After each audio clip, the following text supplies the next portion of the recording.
many of our leaders are still using leadership practices and strategies from 2006. Only 40% of the AI technology is actually being implemented and utilized successfully. You're just putting it into the hands of everybody and not thinking, is this the best use for this responsibilities? Put employees into a box. Let's not get caught up into the titles, and let's instead, again, focus on the skills, the true talent the person brings in. Hire experts and let experts be experts. If you're going to spend that money to hire an expert, get out of their way. Let them do their business.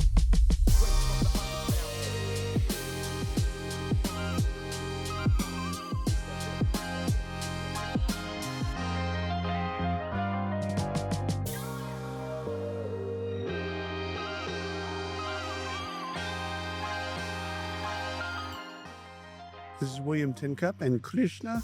Yes. Okay. So do us a favor and introduce yourself. Tell us a little bit about you. So my name is Krishna Powell, and I'm the CEO of the Genuine Leadership Group.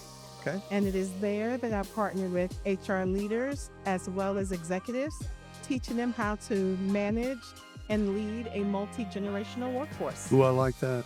That's evergreen. It never stops. Exactly. Right? The moment that you think you have it, yeah, you don't have it anymore. Right. So I got a couple questions for you. What's keeping you up at night these days? So what's keeping me up at night these days is the fact that leaders do not always recognize or understand that the way that they were managed, developed, and came up through corporate America or a nonprofit is not the same for this generation. So we're in 2026, but many of our leaders are still using leadership practices and strategies from 2006. Well, it's in the hiring process, they call that a like me bias. Exactly. Right. Exactly. So, okay. All right. When your battery runs low, your innovation battery runs low. We all run low at points, right? How do you recharge? What's your go-to? My go-to is sitting by water. I love water. I love it. I find it rejuvenating. Even if I'm not in it, I need to be in it. It could be a lake, it could be a river, it could be the ocean. Exactly. It doesn't matter. Doesn't matter. I'm right with you. And I've heard that there's mountains people and water people. And so you either love one or the other, but you don't love both. I'm a water person. I'm a water person. I'm a water person proven. I can sit at the beach. I can literally sit at the beach for the entire day Exactly. and just chill. Exactly. I've been up in the mountains in Colorado. Yeah. It's beautiful, Oh yeah. but it doesn't make me relax. No. Yeah. No. Water does it every time. 100%. I love that. I love that. Okay. So what's keeping you up at night these days?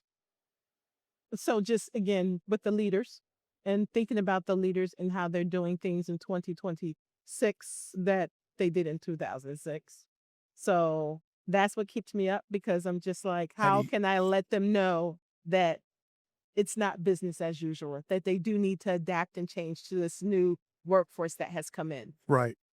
So years ago, you and I would have heard a term, talent management. And at that time, it kind of had the four quarters of talent management: onboarding, recruiting, learning, all the way to succession, etc. Is it different these days? Like when you hear that phrase, somebody throws out talent? It is. And what I tell leaders today is that really a lot of times they think I have a talent acquisition problem. I don't have enough employees. And what I remind them is that it's not that you don't have a talent acquisition problem. You really have a talent deployment problem. Oh, interesting. You're not utilizing your employees to the best of their abilities that would contribute to your organization's bottom line. And so you're trying to manage something that you have yet to even understand or even acknowledge and recognize and say, let me look at your skill set. Let's talk about your skill set and what value you bring. I love that, because it's also a center of frustration for the employees. Exactly. It's a lot of reasons why they leave. Right. Because they're not being utilized. Right. What happens is we put employees into a box. We hire you as a project manager. That's all I ever see you as a project manager. And people have they have such a unique set of skills. So they may know project management, but they may also have some ideas about marketing and things like that. So let's not get caught up into the titles, and let's instead, again, focus on the skills, the true talent. Let's live up to that word. Let's look at the talent the person brings in. Right. And that's ever changing. Should be Exactly. ever changing. Exactly. I love that. Okay. So I was talking to a CHRO. This is probably about 4 months ago. And during COVID, she told me, I believe in radical flexibility. hmm And she goes, everything that I thought I knew, throw it out the window. Right. Try to have to rethink it. This was during COVID. So of course Mhm. that made sense. I talked to her again a couple months ago, and she's like, I'm now using that with the tools Mhm. that we use. So we'll build a tool set or a tech stack, and every 6 months, 9 months or so, we go back and evaluate, are we using, is it working, Right. etc. hmm So the question I have is about adoption, AI adoption in hmm particular. It's how do we drive people to use new technology? And in this case, AI. But it could be any new technology, quite frankly. But how do we get them to use it? How do we know that they're using it? So one of the things, and I think that's a great question, because if you look at statistics, only 40% of the AI technology is actually being implemented successfully and utilized successfully. And one of the reasons for that is, again, you're just putting it into the hands of everybody Right. and not thinking, is this the best use for this person's job, responsibilities, and the work that I want them to do, or the future of the business for the next 2 years or 5 years? So AI comes across as more busy work, Right. another job, Another another thing. exactly, Yeah. instead of let's really take the time to look at how is this going to not only make their life easier, but really contributes to the business's bottom line. And that's performance, productivity, and profits. If it's not hitting Three any of those P's. three things, exactly. If it's Love it. not hitting any of those three P's, Why are we then what are doing we it? doing? Yeah. Exactly. I love that. I love that. Best advice you've either received from a leader or you've given a leader. So the best advice I have received from a leader is to just really focus in on and learn about the organization.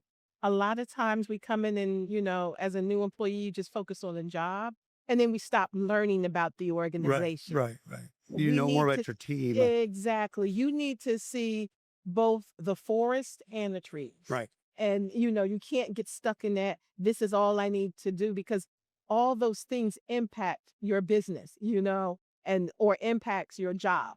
And so I tell people, you need to know what's going on in the market. You need to know what's going on in sales. You need to know what's going on in the industry. How is that going to, will you have a job in the next year or two? Right. You need to pay attention to those things, That's right. or just be able to say, hey, with my skill set, I can add value here and I can contribute here. And this is what I bring to the table.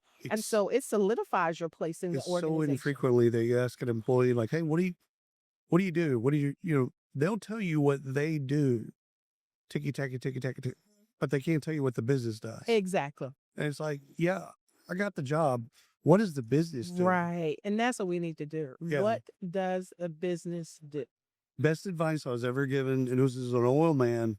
He did a bunch of work in South America, and he goes, William, here's the deal: Mhm. hire experts and let experts be experts.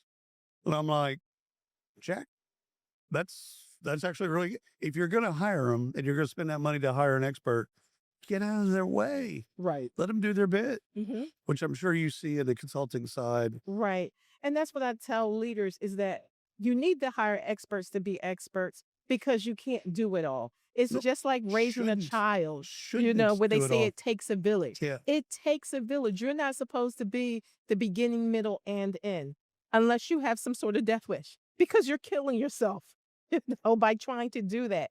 it's that old bit of it is a question of like, could we? It's should we? And that in that case, yes, you could. Should you? No. And then I add on to that, could we, should we, but what's best for me? You as HR, in human resources, we forget sometimes to protect ourselves, Right. our mental and physical Oh, yeah. well-being by doing it all. And the same thing for leaders. They want to do it all, but it's coming at such a significant cost health-wise. And, it's just like, wait, exactly. That's what happened during COVID. HR rose up to the occasion, Right. which was amazing. And the employee communications aspects, all kinds of things that you didn't even think HR could flex. Right. They flexed, but then they burned out. Right. Exactly. And then again, disproportionately, Mm-hmm. they burned out, and like, how do you restart that? Exactly. And so that's the thing with the burnout that has occurred. Some of us didn't learn from it. We just went right back into the grind once we got into the office. 2019, let's go back to it. Exactly. Hit the grindstone. It's Right. like, let's get back people to the office. It's like, we learned how not to be at the office. Why are we bringing back people to the office? Yeah. And then the Um, other thing with bringing people back, not only just to the office, but we then expected those who worked from home to go above and beyond and work past their normal hours. Oh, yeah. And it's No. just like, again, we're just It created inequity. right. You're in the office, and okay, you're going to get paid differently. You're going to get promoted differently. Mhm. Like, you've created a class system. Yep. And it's like, why? Exactly. Because one person will commute for 30 minutes, Right. and one person doesn't want to, Right. because they built their life in a different way. Like, Exactly. why are we punishing somebody? Not only that, but how does it help the business? That's what we have to look at the bottom line. And so sometimes you have to decide, is it even worth them spending 2 hours in the car when they could have been spending 2 hours on the business and getting more done Right. within that time frame? Right. So it's using the talent wisely and saying, why do I have them coming into the office? What are the true perks and benefits? And again, the impact besides I get to see their face. My favorite return to office story is a firm here in Dallas that basically said the office is open Monday through Friday. Done. If you want to come, great, do. On Wednesdays, everyone's going to be here. So no travel, no sales, everybody's going to be here. But all we're going to be doing is soft skills. So we're going to be doing negotiating. We're going to be doing brainstorming. Excellent. No one's bringing their laptops in. We're going to be doing stuff to get to know each other. Okay. The other 4 days are work. And again, whether or not you work from home or work here, doesn't matter. Exactly. But on Wednesdays, we're going to invest in you. Yep. And I think, first of all, I kind of dig that, Exactly. because it's like, how do you get the younger generations to make eye contact or to do some of the things that, that's just not how they grew up. Right. So That's key. Those soft skills we now see as no longer soft, but crucial. And it's not their fault, this new generation of employees that have come through the door and they don't have those skills. If you think about it, like you said, with the pandemic, but prior to the pandemic, we were teaching them to rely solely on technology, even just for interaction in school. They were doing group projects on tablets, that's right. and not having that face to face. And now we've dropped them off in the workforce and said, what's the problem? And why can't you look me in my eye and have a conversation? Or what is Or negotiate or exactly collaborate or figure out this, that, and the other. It's like, right? because they didn't flex, they didn't build those muscles. That's exactly So I it. like that most return to office stories are horrible, but that one, because they saw, hey, our generations are trending younger. Right. We need to actually invest. Exactly. And the other 4 days, again, whether or not you're in the office or not in the office, Right. you could do that however you'd like. Right. And they are so worth the investment because once they learn the skills, they take off with them. But we have to be patient in regards to the delay that we sometimes see in them learning, because they also have to practice it. Right. That's Things, it's not natural for them. 100%. The thing is you learn it when you teach it. That's when you really learn it. You got to get it. You got to do that bit. So this has been fantastic. Thank you so much. My pleasure. Thank you for Krishna. having me. It's definitely my pleasure. And thank you for the audience for listening and watching. Appreciate you. Thank you. All righty.